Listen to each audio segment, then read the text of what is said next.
perkenalkan, nama aku Lisa Wulandari, NIM 003. Perkenalkan, nama saya Rizky Zulinda Rosa Amelia, NIM 023. Perkenalkan, saya Intan Cahya Pramudita, NIM 038. Assalamualaikum warahmatullahi wabarakatuh. Perkenalkan, kami di sini dari kelompok 6 kelas Pendidikan Biologi A 2020. Kami di sini akan mempresentasikan tentang teori belajar kognitif dari Jerome Bruner. Nama anggota dari kelompok kami yang pertama yaitu Lisa Wulandari, NIM 003. Dan yang kedua yaitu saya sendiri, Rizky Zulinda Rosa Amelia, NIM 023. Dan yang ketiga yaitu Intan Cahya Pramudita, NIM 038. Dalam pemaparan teori belajar kognitif Jerome Bruner, kami di sini akan membahas tentang yang pertama seputar Jerome Bruner. Dan yang kedua yaitu teori belajar kognitif menurut Jerome Bruner. Dan yang ketiga yaitu tahap proses belajar menurut Jerome Bruner. Dan yang keempat yaitu prinsip-prinsip belajar menurut Jerome Bruner. Dan yang kelima yaitu implikasi teori belajar Jerome Bruner dalam pembelajaran. Dan yang keenam yaitu kelebihan dan kekurangan teori belajar Jerome Bruner. Yang pertama yaitu seputar Jerome Bruner. Jerome Bruner dilahirkan pada tahun 1915. Jerome Bruner adalah seorang ahli psikologi yang terkenal dan telah banyak menyumbang dalam penulisan teori pembelajaran, termasuk teori pembelajaran kognitif, proses pengajaran, dan falsafah pendidikan. Beliau bertugas sebagai profesor psikologi di University Harvard di Amerika Serikat dan dilantik sebagai pengarah di Pusat Pengajaran Kognitif dari tahun 1961 hingga 1972 dan memainkan peran penting dalam struktur proyek Madison di Amerika Serikat. Yang kedua yaitu teori belajar kognitif menurut Jerome Bruner. Bruner menyatakan bahwa belajar merupakan suatu proses aktif yang memungkinkan manusia untuk menemukan hal baru di luar informasi yang diberikan kepada dirinya. Teori belajar kognitif lebih mementingkan proses belajar daripada hasil belajarnya. Para penganut aliran kognitif mengatakan bahwa belajar tidak sekedar melibatkan hubungan antara stimulus dan juga respon. Namun lebih dari itu, belajar melibatkan proses berpikir yang sangat kompleks. Model belajar kognitif merupakan suatu bentuk teori belajar yang sering disebut sebagai model perseptual. Model belajar kognitif mengatakan bahwa tingkah laku seseorang ditentukan oleh persepsi serta pemahaman yang tidak selalu dapat terlihat sebagai tingkah laku yang nampak. Selanjutnya yaitu tahap proses belajar menurut Jerome Bruner. Menurut Jerome Bruner ada 3 tahap dalam proses belajar, yaitu 1. Tahap informasi, kemudian yang kedua tahap transformasi, dan yang ketiga yaitu tahap evaluasi. Pada tahap informasi, ketika kita sudah belajar, maka otomatis kita akan memperoleh suatu pengetahuan atau suatu informasi baru.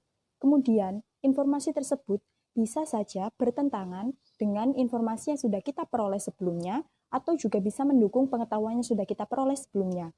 Kemudian yang kedua yaitu tahap transformasi. Pada tahap ini, pengetahuan yang sudah kita peroleh akan kita kembangkan lagi secara konseptual dengan lebih terfokus pada hal-hal tertentu. Kemudian yang ketiga yaitu tahap evaluasi, di mana kita memanfaatkan pengetahuan yang sudah kita peroleh untuk menghadapi atau memecahkan suatu permasalahan yang sedang kita hadapi.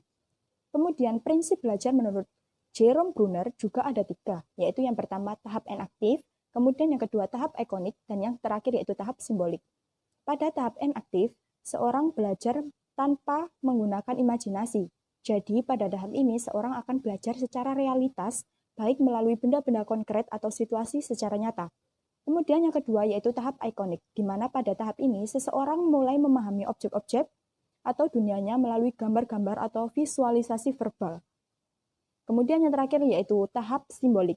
Tahap simbolik yaitu tahap di mana seseorang telah memiliki ide-ide atau gagasan-gagasan abstrak yang sangat dipengaruhi oleh kemampuannya dalam berbahasa dan logika. Dan yang selanjutnya adalah implikasi teori belajar Jerome Bruner dalam pembelajaran. Nah, yang pertama adalah partisipasi aktif individu dan mengenal perbedaan.